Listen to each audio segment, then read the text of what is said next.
Some they call it functional alcoholism, but if you know anything about Ben, he's got vision with precision, microphones and a tinkle of derision. You're about to hear what beer can be. It's time for Barley and me.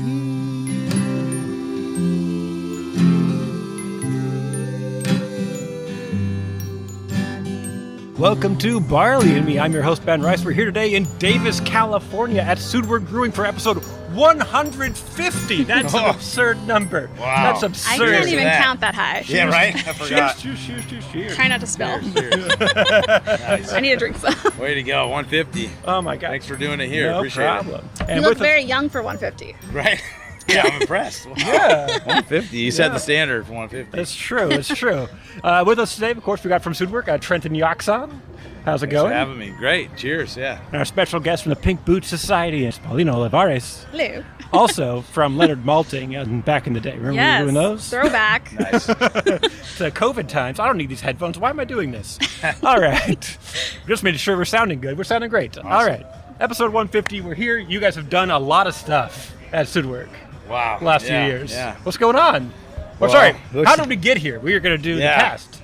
How did we get here? Wow.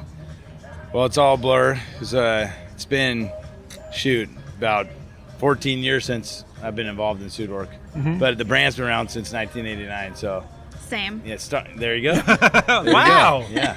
Glad we tried So- that in. Right. So, yeah, perfect. So, yeah, I was four when the brewery started. I was And, the oldest one here. Okay. So, yeah, no, it looks a lot different, from where it did even just, 6 months ago. So, we've come a long way. And it was originally started as a hobby passion project, essentially, by my grandpa and his business partner in '89. Mm-hmm. And my grandpa's an architect, his buddy was a builder, both German descent. And though not fortunate like we are today, where there's too many options, Yeah. and so they're like, shoot, let's make some beer that tastes like it should or like it did in Germany. Yeah. So they traveled to Germany. They went through Bavaria, Southern, Okay. went through Southern Bavaria, and found a German brewmeister, and then also noticed each town had its own local, essentially Sudwerk, slang term for community brewery. Okay. So they felt like Davis was the perfect spot for that, which now in today's world, fortunately, like most towns have multiple community breweries. Yeah. So they were pioneers in that aspect. They saw the vision. They were at a time in their life where they could afford to do it, and they got together and they brought back this awesome, great beer to Davis, which immediately built a cult following, and you really couldn't find anything like this, nearby at all. So became number one brew pub in North America, and they're selling more beer over the counter than any other brewery. Nice. So more pints. They were crushing pint sales. Oh, yeah. And they really then, built it up into taking full capacity. The German brewmeister Carl, he was a great character. He was always brewing on the kettles we still have here today, and just shouting in German, and just a character. The town loved him because he's hilarious. And then he brought some recipes with him, some of which we still use today. The Hef and the Märzen that you're enjoying right now. Some of those are based on his recipes. Mm-hmm. So keep some traditions alive. And then in the mid '90s, unfortunately, he was deported. Yeah, Really? Yeah. So I did not know that. Yeah, and that's why if you ever do a brewery tour, we have a lot of trap doors. And that was in case like immigration ever showed up, he would slip out a trap door. But he ended up trying to make a trip back home And to they're like "You clear can't up some leave." things, and then they wouldn't let him back in. So I never saw the guy again. We almost got him back here in 2016, and we were going back and forth in email, and then, unfortunately he passed away like a couple months before he was going to make the trip. So, but his legacy spirit still lives on for sure. Yeah.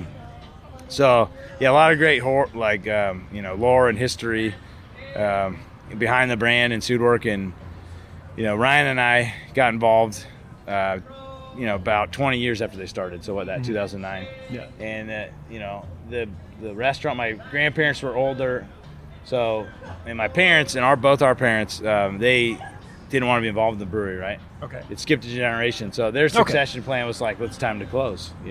What else are they going to do? And so they sold the restaurant to a separate operator. He had it for a 10-year lease, starting in 2006, but they held on to the brewery. Mm-hmm. And so we got involved really right before they were going to shut the brewery doors. We both went to Cal Poly San Luis Obispo, but we grew up in Davis, around the brewery, so we had all these great memories. And then we officially got into, I'd say, working in the beer business through beer festivals. Yeah. Because down in Cal Poly, we would, that's when beer festivals were just starting to take off. Yeah. So we would drive back to the brewery, pick up beer, and take it back. And then we realized that every time we brought out Sudwerk, there was some memory someone had, or like, I met my wife there, or I had my graduation there. There's all this brand equity that like took 20 years to build. That doesn't happen overnight. And we also the craft beer boom was right about to explode. It's all good. Ryan, special appearance. There we go. There you go. What's up, Ryan? Let's just Nice make job. it. I'll hold that. So Look at that in the next part. right? And then growing up in town, it's like we didn't want to see the hometown brewery close. We wanted to bring it back to that space of the ultimate community gathering place that we experienced as growing up as a kid, and just didn't want to see it be gone. So we ended up getting involved, learning the business, and raising money and buying it in 2013 with some other family and local investors. And it was a big deal. That was a battle within itself, because my grandpa had passed away during that transaction, so we were left dealing with his business partner. And at that point in time, it was kind of like, hey, let's put this out to bid. So we ended up having to go up against a lot of breweries, local names, it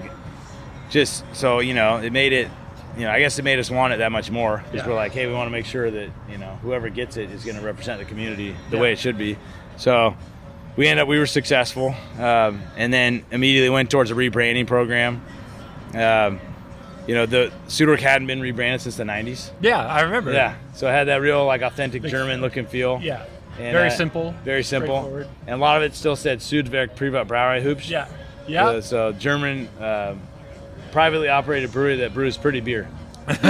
So It's very pretty. Yeah, very pretty beer. Yeah. We're And drinking the old school stuff. You are super tasty. Yeah, we got the Märzen. Yep, the Märzen. The Märzen, yeah. Matches my Got the dog. umlaut on the Märzen. Yeah. Yeah. Got the Hefeweizen. The Hefeweizen. Look at you. And then we got the Pilsner. Yeah. The People's Pilsner here. So 3 of the super traditional recipes. Pilsner, of course, it's our best seller still to this day. Yeah. Really? It's over half our volume, and it's our most awarded beer. And we're Do you still have the billboard? We do. out there? Still Okay. have the billboard, yeah. Oh yeah, the People's Pills. Yeah. We've been holding on to because GABF's coming up next month. So that would You be gotta 3 get in a that row. title So we're back, like, yeah. we gotta, just in case. Yeah. Otherwise, like the Bulls out here. Yeah. Every time I do a brew fest, I get paired next to Juan Carlos a lot. Oh, and, yeah. We'll have our Pilsner, because I choose the beers. I'm like, Yeah. I want Pilsner. Yeah. And so we'll have a little competition, make people try it. Yeah. That's awesome. There you go. It's friendly though. Oh, yeah. Yeah. Love a good local Pilsner. Not going to go wrong. Yeah. So, but yeah, then we rebranded from really that import look and feel, because that was the whole marketing campaign. It was America's answer to imported beers in the early 90s. And so we tried to tie it back to the community, because when we took over, a lot of people had forgot that it was being brewed here, and we would find it on the import shelf in town. Yeah. Like, oh, Yeah. what? Yeah, that's from Germany. Okay. It's like, Uh, it's actually from yeah. 12 miles from Right, here. I biked here from there, but Yeah. okay. And so we ended up rebranded to the Bear on the Bike, the California Bear riding the high wheeler. The City of Davis logo is the high wheeler. Yeah. Davis claims to be the bike capital of the U.S. More bike lanes per capita than any other city, Oh wow. and supposedly brought the bike lane over here from Europe before any other city. So Nice. Oh, I didn't yeah, know that. so a lot of bike history. lore, bike hall of fame in town. So Yeah. we got to have the bike in there, and then we put the California Bear. So it's just literally Davis, California. Oh, I should have reached out to them instead of Paulina. Then. That's what I that's can what put I'm on a doing. bear suit. Oh yeah, perfect. Get We on got that that bike. bike. Get on The that penny next clip, farthing. one of us will put it on. Yeah. Maybe. That'll be cut this out to be a surprise. Yeah, yeah. Bring Next. it in. I remember Miranda put it on before her and Trevor got married. Yeah? I was at the State Fair Brew Fest, and then she's like, "I'm gonna hump it." She brought the bear suit that we have. Someone. Nice, from it was Sudwerk- probably ours, yeah. Yeah, and she hopped in it. Yeah. Just, Part of the appeal of that one too, it's never been washed. oh, I feel like that's lower and not got so its much own facts. yeast. Yeah. Yeah. It Right, does. when It you does. harvest We're waiting it. to harvest the yeast to brew a beer. Yes. Can't wait to taste You that spoiled it. That's the release. Big That's the last beer we're trying though. Yeah. I was gonna tell you after you tasted it though. This is bear yeast. Yeah. The berry. Local one. berry yeast. Community Yeah. berries. Yeah. Community berries. Yeah.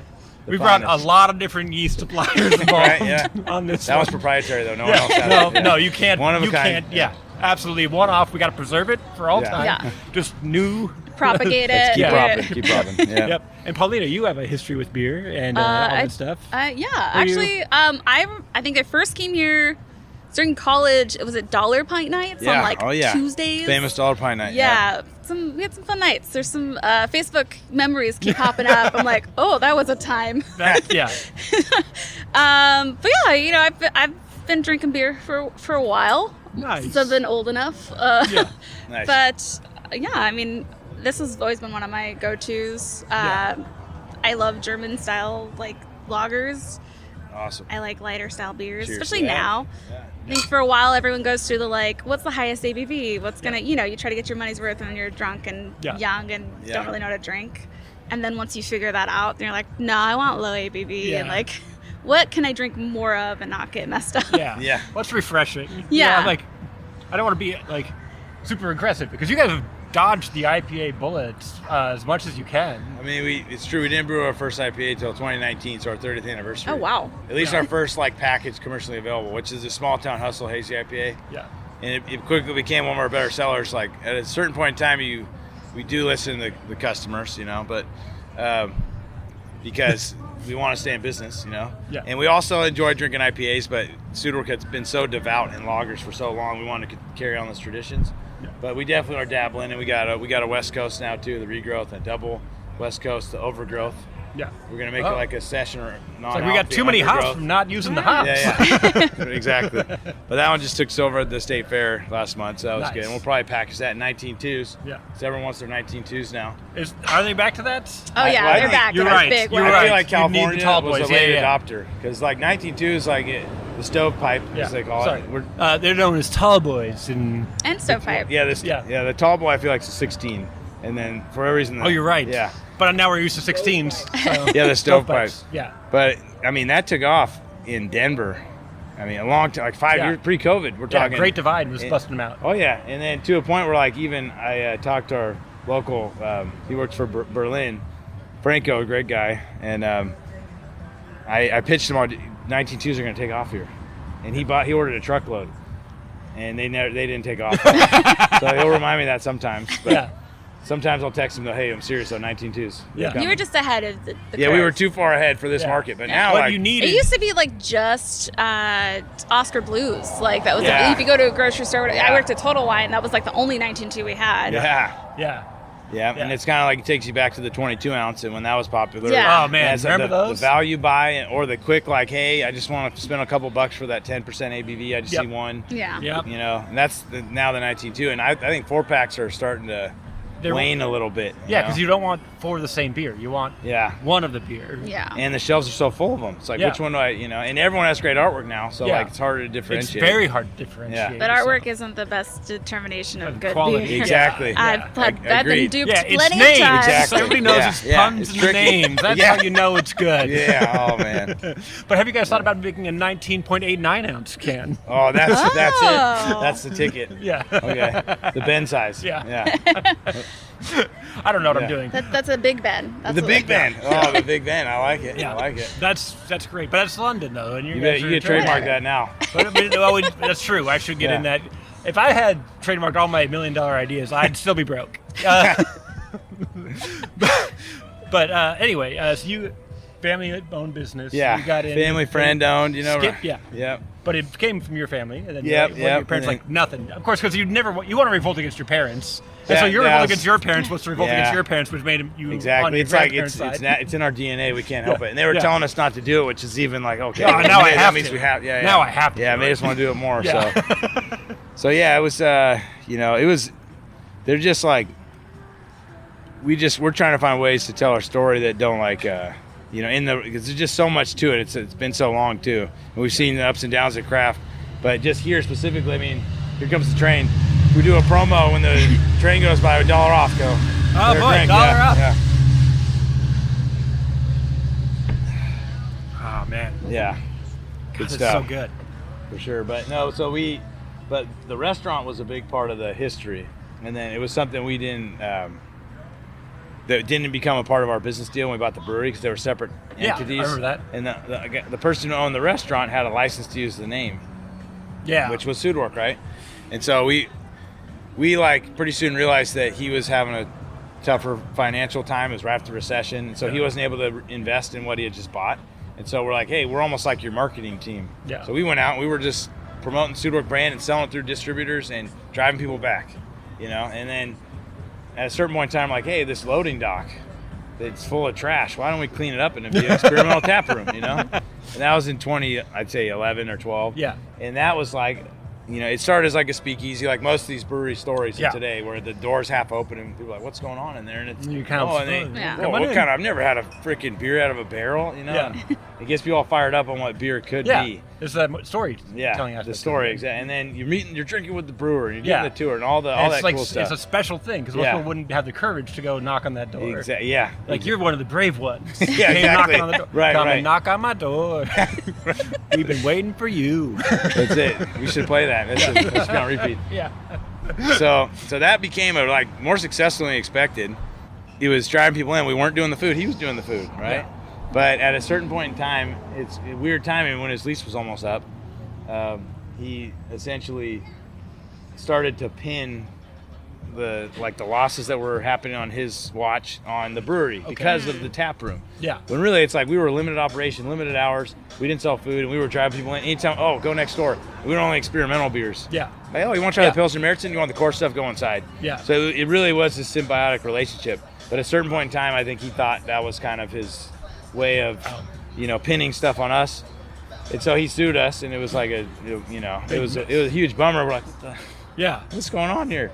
And then so it turned into like a long, drawn out, 3-year process, and learned, that you never want to go through that again unless you're forced to. Because we're here trying to brew and sell beer and be community oriented business, and then you get sucked into that, and it changes your mindset. Yeah. So anyway, we went through it all the way. He pushed it all the way through, and we went through it, and we won. So it was of course you did. It was, it's like the judge. That's your business. Yeah. Back from fiction. So pretty clear. So that the bummer about that, it took some wind out of our sails. Windcraft was at its, in my opinion, its kind of marketing peak, from 15 to 18, Yeah. But at the same time, it gave us an opportunity to then look back at the space and say, hey, before the landlord releases it to somebody else, let's take a look, Yeah. And so we were able to get in there and talk to the landlord and work a deal through COVID, and ended up buying the property and getting a loan and everything to renovate and just completely do the space and try and turn it back into what it was in those glory days of the early 90s. So that's, we're talking 3 months we've been open, so super fresh. Yeah, it's been awesome. Hopefully. Yeah, thanks for coming to the opening. Yeah, you're welcome. Thanks for inviting me. Of course, yeah. Yeah. All right, we got to get inside. It's getting hot. Yeah, it is getting hot. Yeah. That's part 1, everybody. We did it. Hey, we're back for part 2 of episode 150 of Barley. Which camera am I looking at? Okay, hey, I'm back. We got a new special guest from Sudwerk Brewing, Ryan Fry. How's it going? Doing great. Great to be here. We still got Paulina Olivares over here from Pink Boots Society. And Barley and me presents Leonard Malting, a beer movie podcast we did during COVID. Yeah. And I'm still your host, Ben Rice, for all the episodes I've done over the years. All right, now we're going to talk about the present of Sudwerk and beer and ourselves. What's going on? I love it. A lot's going on. Yeah, it seems like maybe there's a little bit going on. Yeah. Well, a lot's going on in the kettles behind us. One of the beers that you guys are picking up here, the Funhouse. We can get right into it. This is one of the newer beers we introduced. I got the Pilsner still, but cheers. Ooh. Still the best seller, so never goes out of style. Yeah, no, Pilsner is a good balance to a sour beer like this one. So this is a sour kettle that we do. It's our Funhouse series. It's something that we kind of derived out of some Berliner Weisses we were messing around with. I love a Berliner Weiss. Yeah, so I think a lot of the stuff we do here is really seeped in some of the German traditions, obviously with the core beers, but I think we've used that foundation. That's something Trent and I really got excited about with the brewery. Was not only did we make great classic lagers, but it was a great foundation for us to really start experimenting on. And so we started doing some hoppy lagers, but alongside that we started doing some sour lagers. And this is actually a sour lager. We use our lager yeast. We kettle sour, and then we age some passion fruit, orange, and guava on it. So it's our take on a Hawaiian punch. We throw some hibiscus in there as well, give it the color. So we kind of wanted to give a little bit of ode back to that nostalgia of a kid in the summertime drinking some Hawaiian punch when it's hot out, and it's kind of like our tip of hat to that direction. And I think it kind of gets people excited about beer in a little bit different way than your Pilsner or your IPA. Yeah. So someone that doesn't like the hops, doesn't like that traditional beer flavor, but this is still beer and it's a different way of to try it. So we like it. It's one of, I'd say, outside the Pilsner, has a cult following, and people really gravitate to every release we do. So every month we come out with a new version of it. some different seasonal fruits. So this is our summer version that we got going right now. Next one will be blackberry. I feel like sours and beers like in the style are very good for like wine drinkers who want to get into beer. Yes. It's kind of that like ease into it instead of jumping straight into like an IPA. Yeah. Right. Where this kind of has a little reminiscence of kind of like a sweeter style wine. Yes. So it's always like, that's kind of like that transitional kind of beer. Definitely. But I love sours. Yeah. It's No, just it's so a great, like you said, like a transition, but a great way beer into beer. I mean, you know, it's all, you always get the people that are like, I don't like beer. It's like, okay, well, what beers don't you like? They you just know? haven't And met then the there's right like one beer. yet. It's like, It's like, okay, no, well, that's not true. there's a wide amount of beer here. Yeah. And I was like, just keep trying. You can taste them, right? You don't have to drink them all. You just keep tasting them because there's so many different beers out there. You never even know, even within style, if you have different types of beers within style, I can be open just from brewery to brewery or from different interpretation. So and this is one that really opens people's eyes. Like you said, like, you know, your typical, your wine drink, I don't like beer. I only like wine. It's like, oh, give a sour beer a taste. And kettle sours are great too because they're not overly acidic, right? And it's kind of like nice blend and balance between the sweet and the sour. But it still has that salinity fruitiness. that you want out of that blender vice as well, Yes. despite not being overly acidic. Yeah, exactly. I think that was the challenge with the beer too, is to kind of dial in that balance. You know, I think something that we do with all of our beers goes through a lot of iterations and a lot of piloting. We have 3 different brew systems here, from about 15-gallon system to this system right here. This is a Kaspari Schultz system. This is the original copper system from Germany, where all the beers originally made, and it started in 1989. And then in 95, we built a commercial brewery, and we have a Steinecker brewhouse back there. That's about a 60-barrel system. And then we have some Mueller fermentation tanks, uni tanks that we can ferment lager in. Those are 120 barrels, so a much larger system. This is about a 12-barrel system, so we get, you know, about 20 half-barrel kegs or so out of this yield, typically, depending on what styles we're doing. We have open bathtub fermenters right behind us too, so that's a whole different ball game as well. Yeah, you're doing everything. Yeah, so that's a lot of fun. And we do brew right now. There's Hefeweizen in there, and it has a really vigorous fermentation profile. You'll see some shots. Yeah, we'll go check those out too. And Or you have seen some shots. Maybe. I haven't cut it yet. We don't know. Throw it in now. It's looking good. It's really, you can see the vigorous fermentation, especially with the hef yeast over there. So we have our own proprietary hef yeast strand that we got from UC Davis alumni. It's a good partner of ours, and he has a collection of yeast. And this was his favorite Bavarian hef yeast, and he said, "Give this a try, see what happens." And we tried it out, and we get it just, as I was talking about, this had such a real vigorous and estery profile to it in terms of how it was fermenting, and really got some nice kind of more stone fruit notes out of it. You get some more of that clove spice. You get less of the bubblegum banana in it, and it's something that we really liked, and also a little bit lighter mouthfeel in it too. Yeah. So those open fermenters kind of have some nice nuances that get expressed in the beer that are fun to taste and mess around with. So yeah. And Paulina, what are you got going on in your beer world? I know you very involved in the Pink Boots Society. Yeah, so Pink Boots, we do have the first part of our hop blend coming up on Monday. Or in the past. Or it already happened. It was already done. Maybe. We're going to be at Moonraker at the new facility. So basically, Sweet. we are going to be sniffing some Yakima Chief hops and choosing our favorites and kind of creating our own little blend. Then that's going to go up to national. Every chapter is doing this. And then this eventually will become the blend for the collaboration beers next year, which I think you guys should. I think you are doing. We would love to do it again. We did. I was gonna say that hop blend last year was awesome. Like that, we made a pale ale out of it, and it was one of my favorite beers we made all year. So you guys are doing some good hop picking. I'll tell you that. It should be fun. Yeah. It's always like the biggest part of Pink Boots is the collaboration brew days. It's like the busiest time of year for us doing everything. It's all volunteer work, and we're like coordinating with all these breweries and all these people to show up, and so it's a lot. But we're experimenting with some fun ideas right now, maybe for like a passport for Pink Boots beers for next year. We're working out some logistics, so bear with us. But we want to do some fun stuff, make it a little more interactive, make people want to go to all the breweries participating. I think we had 11 breweries this year. We're hoping to ramp that up. So if you work for a brewery and you want to do some cool stuff, let me know. Yeah, because there's like 80 of them. Yeah. So maybe 80. Yeah, so maybe we just I don't know, multiply that number by 7. Yeah.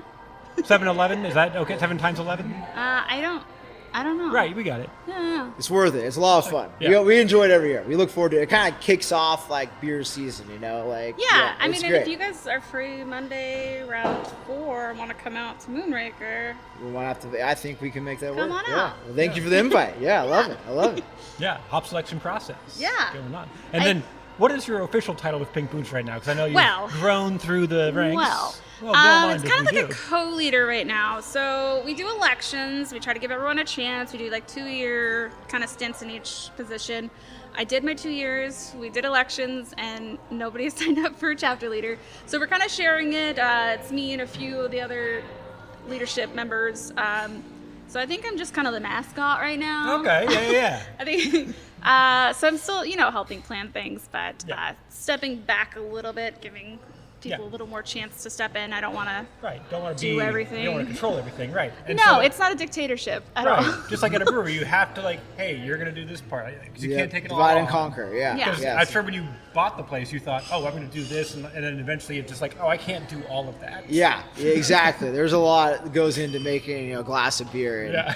And I made some beer at home, but like when you start making beer on a professional level, it's a whole new ball game. So we realized pretty quickly, let the pros handle that, and there's a lot of effort that goes in just letting people know about what beer you're making and keeping everything going. So we hear you.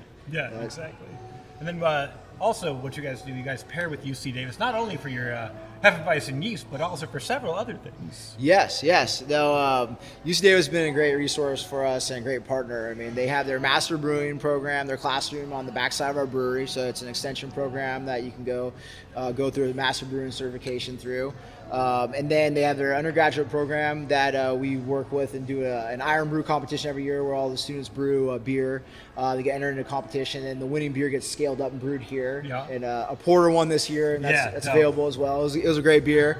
And then we also do year-round a hazy IPA form called the Gun Rock IPA. That's the beer you have right here in front of you. Right here. And camera. It was a long time entertainment. UC Davis has one of the top brewing programs in the world. Right. And they really wanted a beer to help showcase and let people know about all the great things around beer that are happening here. And so we were able to work with them to get a beer made, and all the proceeds go back to the university, and it really helps get the word out about not only their brewing program, but about the university as a whole, and really build that spirit and camaraderie around the university. And so, it's gone through different iterations over the years. Started out as a lager style beer, and then as IPA became more popular, they wanted something that is a little bit more relevant in terms of the styles that people are looking for. And so we developed a hazy IPA for them, and it's been off to the races ever since. And we'll probably start going back to the drawing board. I mean, every time we work with this beer, we work with the students, we work with the faculty, with the professors, with the alumni, and really try to be as inclusive as everyone to really represent the whole UC Davis community. So we're honored to be able to brew it, and something that we cherish, and it's always available on tap here as well as in your in Davis local market in cans. So and I mean, if you're going to be supporting Davis sports, you need an aggressive beer to match up with the aggressive sports, the aggressively hopped hazy IPA. You nailed it. It's a nice smooth finish still, but you still get all that hops you can chew on there. So also, I made the rookie mistake of pairing a sour with an IPA. This is not getting its due. We need to get you a palate cleansing pilsner in between. I'm not giving this beer its due as I'm drinking. I'm like, well, that is a lot of. It might need a few sips there. Just clear it out. But I mean, there's so much going on at any one time here at Sudwerk. And also, you've expanded out to this restaurant. We talked a lot about the previous restaurant, but now you have an actual restaurant here owned by Sudwerk, operated by Sudwerk. Yes, it was quite an undertaking, as Trent alluded to. It's been. It started out as a brew pub in 1989, and then in 2006 they leased out the restaurant to a proprietor in the Bay Area. And so during that time is when Trent and I came in and took over the brewery and bought it and really started focusing on the beer. But we didn't really have any ability to really put our hands on the food aspect, or at least just what we look at the restaurant as our hospitality.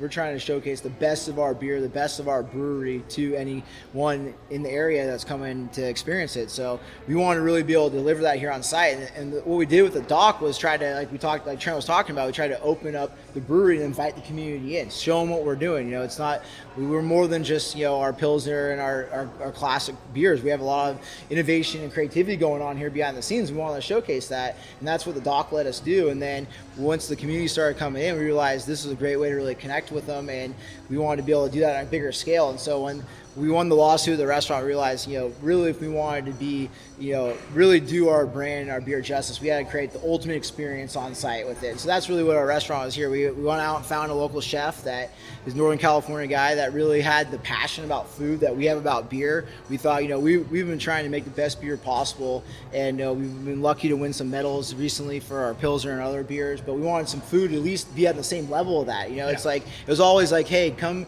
to Sudwerk and for the beer, and the food's like, it's all right, but the beer's really great. It's like, no, we want you to come store because you're going to have a great experience, great food, great people, great service, and great beer, right? Yeah, and make sure that food matches what you're drinking. Exactly. You do, pairings and everything like that. Yeah, you nailed it, and that was the next step. It's not just about having great food, but how do they synergistically go together where you can really have a great dining experience with, I have a lot of family in Germany. It's interesting. They don't drink wine with food. They drink beer with food, because they're like, hey, we drink wine when we socialize or whatever. We're usually not drinking as much in terms of liquid. We're talking, so we'll have some wine. But when we're drinking beer, the wine is also higher in ABV, usually more intense flavor, so it overpowers some of the food. Where beer is a little more nuanced, a little more subtle, so it really complements food nicely. And we really wanted to showcase that with all of our beers. Our beers, we try to keep that balance between the bitterness of the hops, the sweetness of the malts, and try to create that kind of three-dimensional characteristic where it's enjoyable from first sip to last sip, and that really tends to having a great dining experience and a great drinking experience. And so our chef, his name is Troy Lockwood, and he's been doing a great job, just really going around to the local scene to try to partner up with local farmers. We're in the breadbasket of the U.S. here in Northern California. We have so many great farmers and great purveyors around us that we're trying to really highlight that here. So really just try to highlight the best of the community through our food and showcase the best of our beer with that. So it's been a lot of fun, and every day we're trying to get better at it. And so we hope that people come out and have another chance to dine with us. I know there's been a lot of people over the years that have had great experiences here, and it's been a little more in that traditional German fare. And I'd say, we try to bring out some highlights of that, try to bring some odes to it. We have like a schnitzel, and we have a Bavarian pretzel. But also we tried to also keep it, fresh, keep it, we have a little more of a gastropub element to it, a little more farm to table, seasonal menu, food's changing every quarter. So trying to highlight what's in season, as well as have a variety for everyone.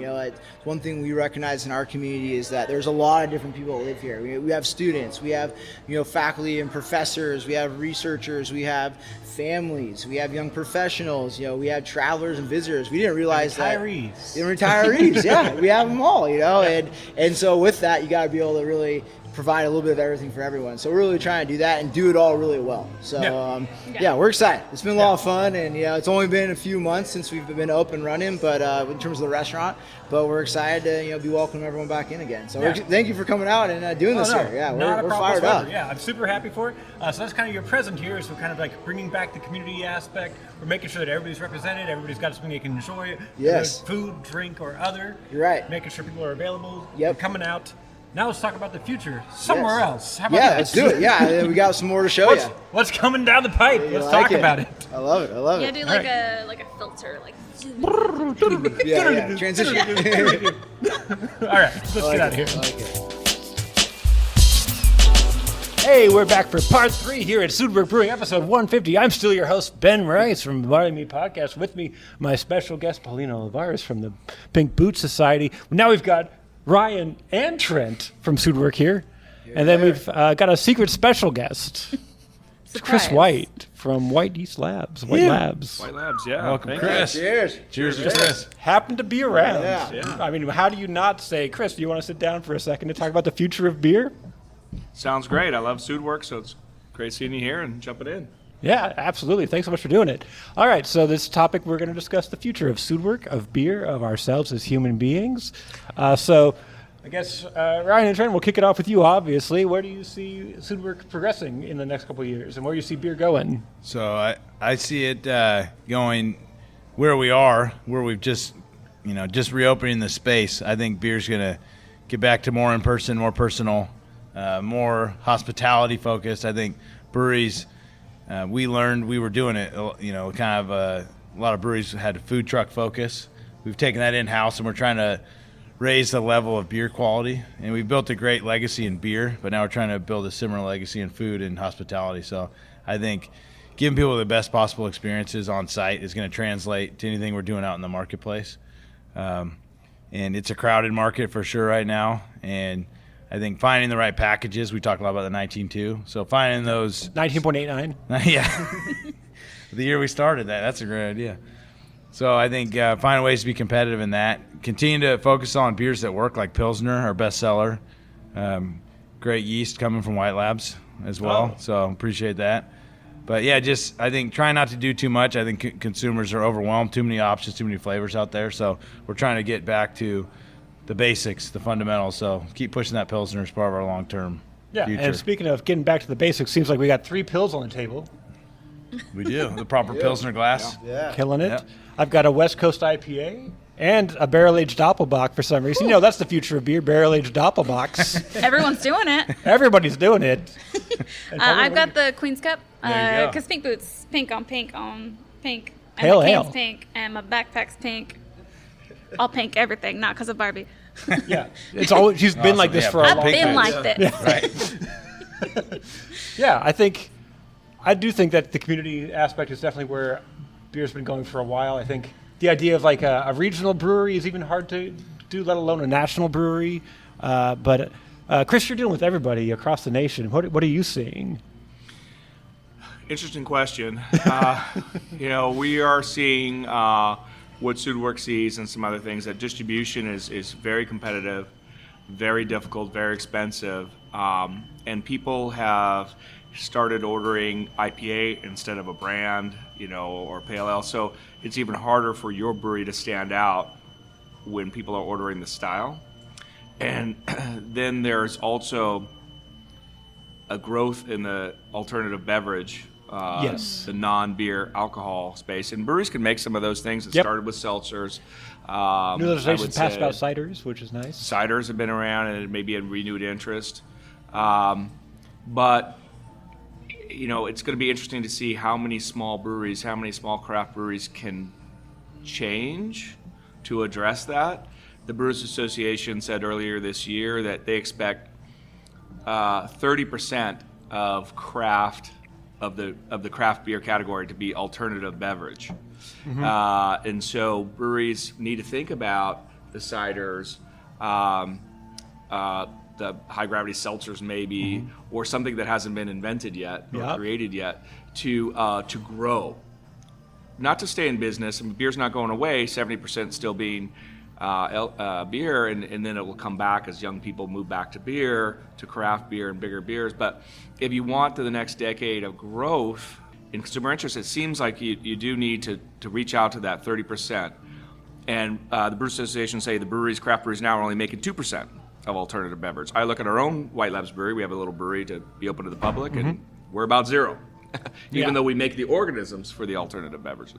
So I think it's going to be interesting, and we'll see. But I think the last thing I'll say about that is what's driving that alternative. It's young people. They want non-alcohol or high alcohol. I'm what I see. Yeah. And they also want low calorie. Yes. And that's something craft beer has never been able to provide. A low calorie, flavorful community solution. And I think the challenge might be, what can the craft breweries create that appeals to people that want a lower calorie? Where West Coast began. The reason West Coast IPA was successful across the country was 2-row malt, drier fermentation with hop flavor, but actually a lower calorie carbohydrate component. And the world is the younger people are saying that's what they want. Yeah, I think you also spoke about the non-alcoholic version, And I think the future of craft beer is to have that, because part of the community aspect is giving them a place to come and not be pressured to drink these high-octane beers. I mean, you can give them a water for free, or you can give them a non-alcoholic beer for $6. Yeah. I mean, which one do you want to do? There's so many breweries I go into and ask for a non-alcoholic beer because I've been paying attention since December. My brother Mike's been doing exclusively non-alcoholic beers. It's really been a fun discovery. And so many breweries say, no, they don't have any, or, they don't buy anybody else's. And I think that's just an example. We're going to have to pay attention to that, because one reason the young consumer is drinking it is it's not O'Doul's. Yeah. It's not just like a rebirth of this malty sweet thing. It's a a new real generation beer. of athletic and other excellent low non-alcoholic beers that are lower carbohydrate, lower calorie, providing that need, but also tasting like beer. And giving another option. Yes, why sell a water? Why sell a soda? Don't be against this. I think let's embrace it and make it. That's what I think too. I'm shocked at how few places make it. Yeah. And they actively scoff at it. I'm like, this is literally your margins. What are you doing? Yeah. There are people that come with their friends who don't drink, and they're like, hey, try a beer. It's not going to get you drunk. There's also a misunderstanding, I think, about laws. I've been told at some breweries, we can't legally sell that. We can't buy it because we can't sell other people's beer. It's not TTB regulated. Everybody can buy it. Right. But it's so new, there's a lot of misunderstanding. Yeah, I think it's a lot of people don't know how to make it too. Also they're that, yeah. scared to use the resources and fail, and then it's a waste of product and time. And so, I mean, I know locally, like Oak Park, Touchstone, they're doing it. But Barrel Brothers out in Sonora area. What's it called? But usually it's more like someone makes a hop water versus an actual non-alcoholic beer. Yeah. Yeah. I mean, it's been on our R&D list for 3 or 4 years now, and I think, I was listening to an interview of the old master brewer Guinness, and that was his prediction, I think 4 years ago, was non-alcoholic beers. I think we're seeing it become more and more popular. It's just not a segment enough to have a viable business around. So I think that's the hardest part of a brewer, is figuring out how do we make this but still, not lose money on it. It's like if you could sell hop water and that's a little bit easier to make, then I think that's where people are going. But I mean, we see that there's a growing demand there, and I think even with the lower calorie stuff. I mean, we came out with a lower calorie hazy IPA last year, and people come and they try it, they love it, but they don't. If it says low cal, they don't want it, but they want it to be low cal. They want it to be more of a lifestyle brand that is low cal, that kind of fits in their lifestyle, makes them kind of look cool per se, versus maybe checks off all the boxes they want on the label. So that's our biggest challenge, is figuring out how to present these beers to the customer where they understand what they're getting, or they want it, but also where they're willing to actually purchase it. So I think our challenge is always to figure out, when's the right time for some of these beers to come out. Yeah, and I guess that leads to a good question. Do you need a different brand name to sell these lower alcohol, lower calorie things? So people they can tell this is going to be what I think it is. Yeah. I guess That's a good call. Yeah. I mean, I'm seeing a lot more light lagers, I a think lot of Bike light Doc lagers. does really. Yeah. Everyone's starting to kind of do that more. I think that's there needs to be a buzzword, a trendy one, where if you're in the know, you know what that means, but not that it's it's a light calorie, low. You need a coded word. You need for a it. craft version Marketed. of light lager. Yeah. And I think the craft industry can come up with those words. Yep. I mean, I was just working on a new yeast book that I mostly wrote the last one 10 years ago with Jamil Zanishev here at Sudwerk. So we kind of started working on this new book. And we were just talking yesterday about how many new things in the last 10 years, yeast and fermentation related. So it's hard to, at the moment, go there's all this new stuff. But if you look back, there's so much stuff we didn't even write about yet.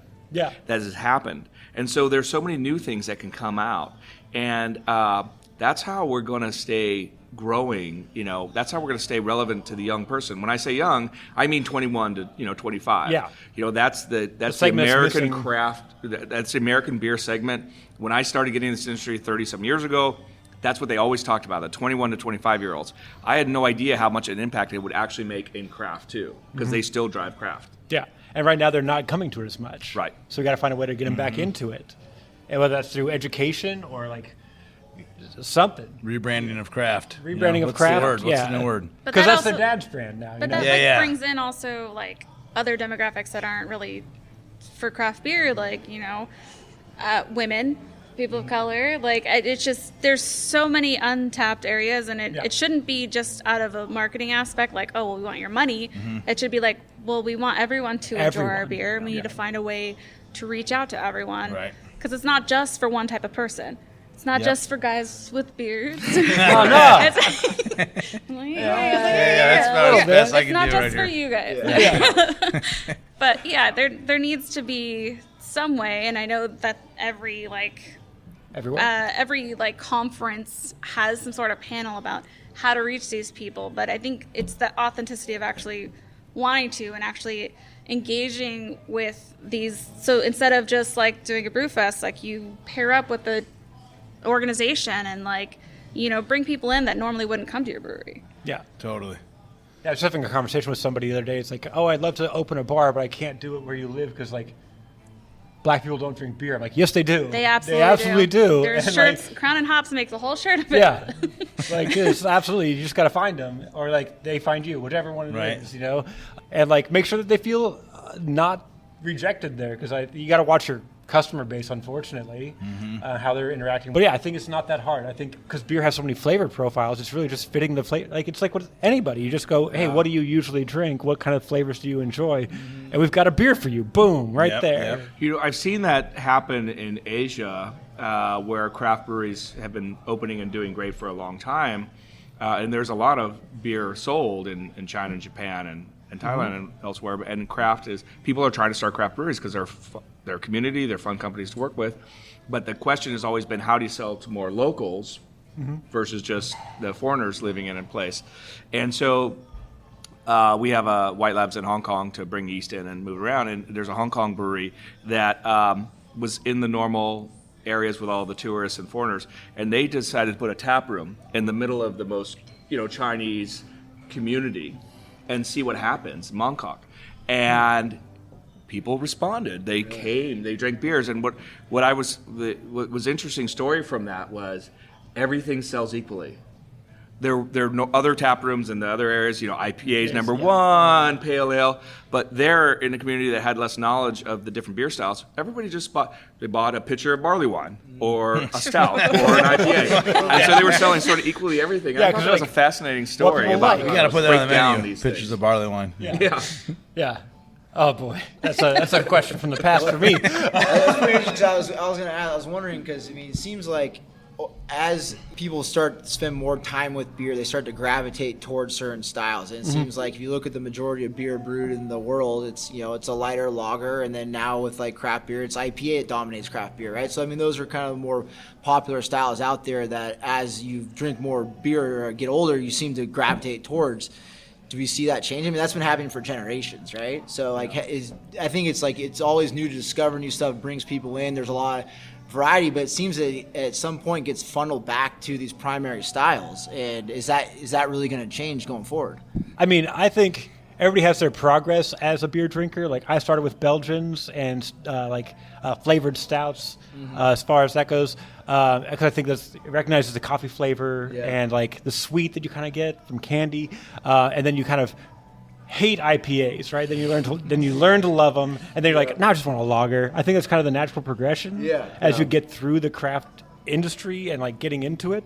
So I think you're always going to see that boom of like once you get into it, you get into it, right? So I think there's like a small time where you're drinking those more flavorful, weirder beers, I guess. Yeah. Well, maybe we're all making too much fun of those other beers anymore, too. And so we're impeding the starter beer process. Yeah. Like I started with malty sweet beers and ambers and stuff, and that was for years before I discovered beers with hops. And it was a progression to go like, man, pale ales and IPAs.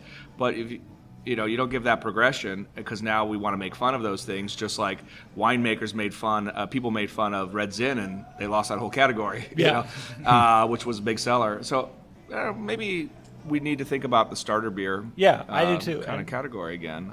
And I think that's one of the great things about Sudwerk is that you have those lying around just as part of how your operation works. Like, you like bananas, right? Yeah. You smoked cloves at one point. You're sacrificing, you know? We've all done it. That's You good get, nostalgia. you get that sweet marriage. And, like, there's so many things that you can do. And like you're saying, just, like, I think beer culture's gotten fairly toxic. I think... what a laugh! Telling laugh. But I think, I used to be one of those beer bros, right? And I'm like, I don't need to be an asshole about this. Like, just like what you like. I just want people to enjoy beer. Yeah, exactly. As we always say, it's like we want you to drink what you like. It's like you don't have to like my beer. Like, it's okay. But we want you to enjoy what you're drinking here. We'll find one of our beers you like. I promise you. But and even some of our distributors we're meeting with earlier, a lot of them are just now trying craft. You would think people that work for a beer distributor have tried all the beers, but even they get stuck in their ways and what their company sells the most of, which a lot of times is light lager, and then you see them experience craft for the first time, or a style like one of them had never had a sour, and he tries the Funhouse. Wow, that's for him like a gateway beer into what sours or other beer styles could be. So there's tons of people out there just like them. So what we're doing is our job's not even close to done. It's like we're just getting started and just letting people experience something new through beer. Yeah.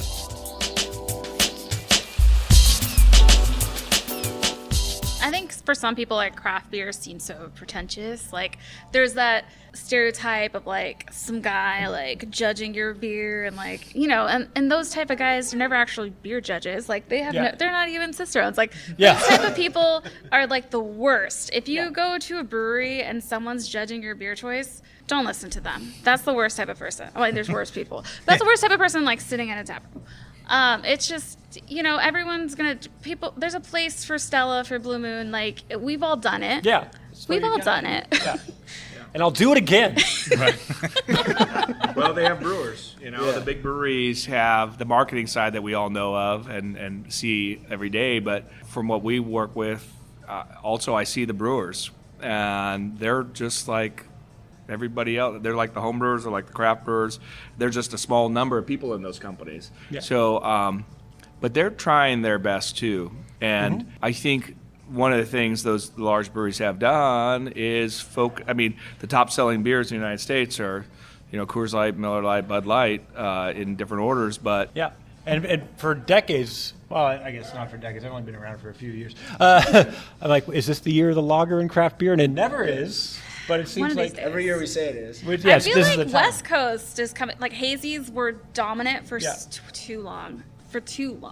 Yeah. And finally, like, clear beer is making a comeback. So I think once the clearest. Low-cal. Sorry. Through it. It's a low-cal Doppelbock right there. Yeah, like even with our Pink Boots collabs, like the last 3-4 years, it was like everyone was doing a hazy, and I loved when breweries like did something different with it. And then this year we finally had a bunch of West Coast.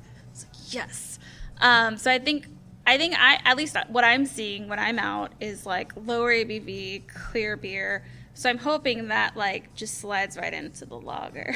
The pilsner, like something. But it also could be the stout. I was at a beer festival last week and I saw a West Coast stout. What? What the hell And is you that? know what it did? It caught my attention. Right. Okay, but like I what mean, it it tastes got like? my attention. Black IPA reinvented? Maybe Oh a my dry God, stout, yes. stout, right? Okay. And it caught my attention, and they tried to hop it to a West Coast 70 IBUs ish. They fermented very dry, 1.2 Plato, something like that, and it was very drinkable and very delicious. And I thought, and it caught my attention, even just the naming. Yeah. It's not new naming, but it's new naming in a different way of an old thing, and that kind of stuff can work. Yeah. And it also showed me they sort of made something on purpose to taste a certain way, and it's the first stout I had in a while. Yeah, and I think that's the one thing that craft has is just being nimble with like categories, right? Mm-hmm. I mean, as much as beer fest are like is not the style. I'm like, are we done with this yet? We're all creative individuals. That's what we got into it for, is to make what we wanted to make. These style You can save that for competition. Yeah, and they add categories obviously and things like that, and they have like more wiggle room, but. I think. But it's like cold IPAs had like a moment. And like, I remember IPLs. Yeah. I remember IPL. Yeah. Yeah, and speaking of IPL, Sudwerk, kind of kings of the game. Yeah. We were ahead of that market for sure. Yeah, and you guys still doing it? It's kind of a warm We're IPL. not. I mean, we've talked about doing a cold IPA because it's similar to what we've done. But Yeah. I think a lot of times with our, it's great to hear you say the year of the lager, and because that's like I almost feel like a lot of times we were too far ahead of the curve. And, sometimes you got to let the bigger company spend the marketing dollars to get the word out about the style. But like to Chris's point, he's all about innovation, and we're doing our best to foster that because it's the whole, if you create the market, there's no competition there for a minute until someone else catches up. So if you're constantly playing that game, though, too, you got to be careful. So it's finding that balance. Yeah, it's innovation and history and, tradition. Like your grandfather could have sat around a table in 1996 and said, lagers are going away. We better change our focus. And then you wouldn't have lagers when it's back popular again, right? Yeah. So maybe what you did, you guys, when you came in, you introduced ales into your lager stream, and it helped you sell, more pilsner because people noticed you again. Yeah. Maybe that could happen in the 90s, but you got to be careful about going, okay, it's going away, right? Yeah. And that's so easy to do when you're sitting around a boardroom, right? Let's rebrand ourselves. We're not a lager brewery anymore, but now you wouldn't be where you are today. For sure. Yeah. Yeah, and I just want to shout out the Amber that you had. I almost got it for this portion. Oh, all right. Because it's UC Davis. Yes. Collaboration Yep. plus Oak Park Brewing. Yep. I mean, delicious. It's a delicious beer. Awesome. But Yeah, student just to tell developed, you student guys, brewed. watch it at home. Drink that beer. Yeah, pub only. They have their version on tap. We both have a guest. We're both handles on. I believe they are. So I think so. yeah, awesome. I don't know if you guys are still making this one or if you plan on continuing to make it. But the Three Best Friends. Oh yeah. We didn't we bring it back for a short Brought it period? back last year, Yeah. and we might be bringing it back out. That was a imperial dunkel. It wasn't as big as a doppelbock, and then we would lager it with coffee, vanilla, and cocoa. Yeah. Nibs, and it tastes a lot like an iced coffee, kind of an iced latte coffee. It wasn't too overwhelming. It was very nuanced, and those flavor profiles all went really well together. It was a great beer. I gotta get the PG-13 rating. I fucking love that beer. I love that beer so There's some much. cult followers behind it, and are very vocal. That's what keeps bringing it back. And it's one of those unique beers. Like I can't even imagine this in my head. Like you're like, oh, but you can because it's cacao, coffee, vanilla. It all it's comes just together coffee. very nicely, and it's something that, like Chris was mentioning, like we saw the lager opportunity here where there's this great lager foundation we could experiment with, and that was one of the first experimentations we did. We were just like, all right, let's start. We had a doppelbock, we had a dunkel. Let's start bringing some adjuncts in there. They already had these coffee and chocolate notes and vanilla. Let's express them a little bit more. What happens when we bring them into the cold side? And I think we were doing the same with the lager with IPLs. We thought the lager platform was a great platform to bring in late addition hops and really give a lot of those aromatic hop characteristics, but reduce that bitterness so it can be a little more sessionable. That's really what we try to do with our lagers right off the bat. We started doing a dry hop lager. We started doing an IPL. These things that weren't really even coined at the time, and all of a sudden now they're kind of common in the industry. And so I think we're having a lot of fun still pushing that lager. Like we talked about earlier, we had a sour lager. That Funhouse is using our lager yeast, and so I think going forward, what we do see though is that sessionability. I think we always try to do, even with the barrel-aged Doppelbock that you were trying. I mean, that was a 9% beer, but we try to keep the balance there, right? And try to keep that balance in all of our beers. And I think that's where I think the market also is going towards, where there's a little more balance between the flavor profiles in beer, and with that comes a little more sessionability. You can enjoy, a few more glasses of it. I think the ABVs are starting to come down. I think people do want the higher ABV when they first get into it, and they kind of want to feel the beer, and they want the extremeness, right? They want to know the different characteristics of beer. Where can beer go? And then they're like, all right, beer went a little far for me. I need to step it back. I think that's where I'm seeing a lot of the market go, is starting to step back, and I think that's where we're starting to see some of our newer beers come out a little bit more in 4 to 5% ABV, a little bit more nuance and hop expression, or with some of the other flavor profiles that we're playing around with. So I think with that, it allows you to have a drinking experience that is a little more sessionable. You can converse, a little bit longer with whoever you're drinking with, a little more community oriented. And I think that's something that Trent and I have always been excited about, and we've always gravitated the industry around just that camaraderie where it does bring people together. We always said that beer was like the anti-Facebook or the real Facebook, right? Like, you're not sitting at home drinking beer online like by yourself typically, right? Usually you're having a beer at a table with friends and family or whatever, and it brings people together. You've come face to face with people to have beer, right? And that was something that we feel like, I think after COVID, the industry is really, harnessing, like Trent said, that hospitality, that community, bringing people back together. And I think at the very least, no matter what styles are being drank, I think that's, something that we're excited about the market continuing to grow into. So sorry for that rant. That was good. It was well-rounded. It's cyclical. I think that's what we're coming back to, is basically make sure that you're getting new people in the door the same way we always got new people in the door. Yeah. Really. Fundamentals. Yeah. Practice those fundamentals. Yeah. Exactly. Also, don't be a dick. Yes. That's a great rule. Yeah. Well, number one. Number one rule. Number one. Everything I do. Like, just don't be a dick about it. Make a beer and don't be a dick. Yeah. That's and then it. if you're drinking a beer, don't be a dick about what other people are drinking. That There too. you go. There's no way to turn off a beer drinker more than other beer drinkers. Like, oh, you're trash. Yeah. How dare you drink that Barley's Doppelbock? By the way, my first beer that I loved was a double Hefeweizen. A double Double. Hefeweizen? Yeah, Double Hef. Dragon's Breath Dark Double Hefeweizen out of Montana, Missoula, Montana. All right. I don't know the name of the brewery. Unfortunately, I'm forgetting. But it's like you guys. It was like one of those German brewers that came over and started making beer. I drank it again years later as a craft beer drink. It's garbage. I feel like if you bad. go back to the beers you started was like with, drinking usually paper. it's like, I mean, some hold up. Sierra Nevada Pale Ale, I think it's like for a lot of like people. when they Newcastle first- doesn't hold up.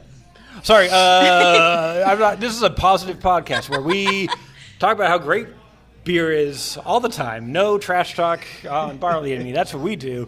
All right, I have gone too long, as is my rule. For good reason. Right, exactly. The future is female, and the same old stuff. And for you in the middle, don't be a dick about beer. This has been episode 150 of Barley Me here at Sudwerk Brewing in 150. Davis, California. Trenton Yackzan, thank you so much. Cheers to you. Ryan Fry, thank you so much. Cheers to you. Paulina Olivares, thank you so much. No, thank you. Shut up. And, I'm sorry, that was rude. I could have told I anybody thought to the shut up. future was It was just female. I know. I'm not in line with my own statements. And special guest Chris White Labs. Thank you so much for popping on. All right, let's all go back to our lives. Oh, sorry. Where can people find you? That's what I meant. Where can people learn more about what you're doing at all The times? brewery, we're 2001 2nd Street, Davis, California. And in Sacramento, most retailers, but Nugget Markets, Rayleigh's, Safeways, and, most smaller convenience outlets. So in this region, Sacramento region. Yeah. You can go on our website, sudwerkbrew.com. We're on social media. It's sudwerkbrew.com or sudwerkbrew. And you can reach out. And if you ever want you to help finding our beer, we will help find it for you. And otherwise, you can come right here to the brewery and get it. So You're also on draft in a lot of places Yeah. in Davis, Yeah, on right? Davis. And that's Definitely. that hasn't gone It's a away. staple. We don't. I live in San Diego, and we don't have Sudwerk really there anymore. So the one thing about this back to community, back to the restaurant is, gosh, it's harder to find the beers you really like. Yeah. But that's just what's happened. But it also makes it more special I gotta when you have it. Travel 500 miles to get your beer. But it's more special now. Yes. When you have it, it's like a more of an experience. It's great. Yeah. But I can find your beer in a lot of places in Davis. Yeah. You've really, real community breweries. So that's fantastic. And that takes a lot of work. It takes, keeping the friendships going and mutual respect among different business owners. And that's the kind of stuff you got to do today. Yep. And you want to anyway, because that's why you're in craft beer. Yep. Yeah, exactly. That's the fun part. That's the fun part. And Paulina Olivares, where can they learn more? You You Pink can Boots find Society? me at home recovering from my back surgery still. Sorry. You can find me on Instagram, Ola Paulina, Pink Boots Sacramento, doing all the Pink Boots things, but mostly at home. Mostly at home. Yeah, and let's fix the healthcare system. All right. Chris White, where can we find out more about White Labs? Whitelabs.com. We've got, we used to have a lab here at Sudwerk for 10 years, so that's why I've continued to live here on and off since the 80s. But right now, White Labs is based in San Diego, California. We have a tap room there and restaurant. You can try a lot of different beers with different yeast strains, about 25 so different yeast strains on tap. which is kind of a fun, different way of thinking about beer. Oh, yeah. Same beer with different yeast. Yeah, I love We that. do the same thing in Asheville, North Carolina, if anybody's out there. So we got even spirits there too, because North Carolina's a different state. And I do think Yeah. yeast is the overlooked ingredient in beer. People don't really know a lot about what it Yeah. does to beer. So And that's mostly what we do. So home brewers and, Yeah. and breweries using our yeast. That's the majority. That's our main business. Yeah. And we love doing it. We make almost 100 different yeast and bacteria strains every week, in small batches in the 3 facilities. And imagine making 100 different beers a week. Yeah. Thank You you. guys got to go check Pass. out Yeah. White Labs. It's a cool operation. Definitely. And being able to try different yeast in different beers, really understand how that yeast affects the flavor, it's an eye-opening experience. So Yeah. if you have any interest in beer, it's a yeah, you think it's worthwhile malts and hops, but you forget about that yeast every time. And water. Yeah, water profile is also important. We don't have anybody here from the water industry. For Barley and Me, you can follow Barley and Me across social media at Barley and Me Pod. BarleyandMePod.com now has way more info than it's ever had, ever. Don't forget, it's Summer of Stout. So drink some stouts, tag me in it, and I don't know. I don't have a West plan. Coast West Coast Stout. Yeah. West Coast Stouts? West Coast Stout, you heard it here. All right. Yeah, I'm gonna do a blend, West Coast IPA into a stout, till I find this beer that you're I don't talking create about. anything. I just find it out at a beer festival. That's you how know? beer Yeah, works. just You're like, pay I didn't attention. Our create new it. winner release right here. Yeah, at some point, yeah, exactly. It's a cuvee. We're gonna be You got to come back for the release.